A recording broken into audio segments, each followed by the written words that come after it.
Bonsoir à tous. Difficile de vous faire croire que nous sommes dans les splendides montagnes de l'Asie centrale, d'où sont originaires ces panthères des neiges. Et oui, bien vu, nous sommes dans un zoo, celui de San Diego, aux États-Unis, où le soleil a brillé toute la journée sous des températures de 20 degrés. La dernière fois que la neige y est tombée, c'était en 1967. C'est donc bel et bien de la neige artificielle qui a été acheminée jusqu'au zoo. Loin de la neige, mais près d'une dépression située vers le golfe de Gascogne, la perturbation d'aujourd'hui va au cours de la soirée et de la nuit s'enfoncer dans le pays, pendant que la crête anticyclonique qui protégeait les régions du sud va, elle, se retirer vers le nord de l'Espagne. Résultat, à 8 heures, la ligne pluvieuse va s'étaler de la frontière belge vers les Pyrénées. À l'arrière, vers la Bretagne, les éclaircies seront larges et le soleil même franc vers le Finistère. Et le soleil sera également dominant, surtout de l'Alsace vers l'est de la Méditerranée.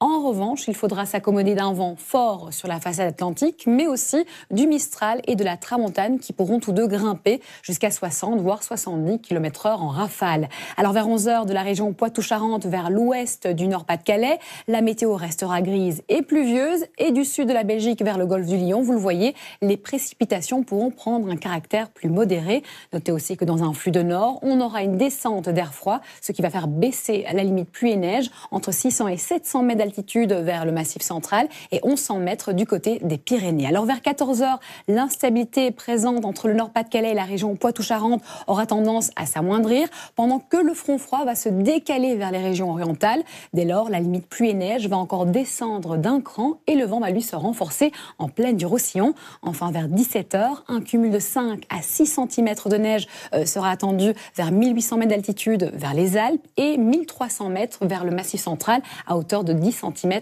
de neige. Alors l'Hexagone, quant à lui, sera clairement coupé en deux. À l'est, on aura l'influence du flux perturbé, et puis à l'ouest, tout simplement, le retour du beau temps. Demain sera aussi la journée la plus froide de la semaine, avec au meilleur de la journée pas plus de 17 degrés. Alors dimanche matin, le front aura tendance à onduler vers l'est du territoire, le front évidemment de la veille. En revanche, à l'arrière, dès le matin et pour toute la journée, on retrouve du beau temps. On note aussi que le Mistral et la Tramontane pourront grimper jusqu'à 100 km voire 110 km/h en rafale. Lundi, on aura l'influence d'une écharpe nuageuse essentiellement pour les régions bordant la Manche, avec des maxima enfin en hausse, des maxima confirmés aussi pour la journée de mardi, malgré un ciel très nuageux du nord-est vers l'Aquitaine. Et enfin, à partir de mercredi jusqu'à vendredi, le printemps s'installe vraiment, avec une belle couleur de ciel et des températures largement au-dessus des normales de saison. Ce soir, ne ratez pas notre série Bones à partir de 20h50, mais pour l'heure, c'est le journal de la rédaction. Une excellente soirée.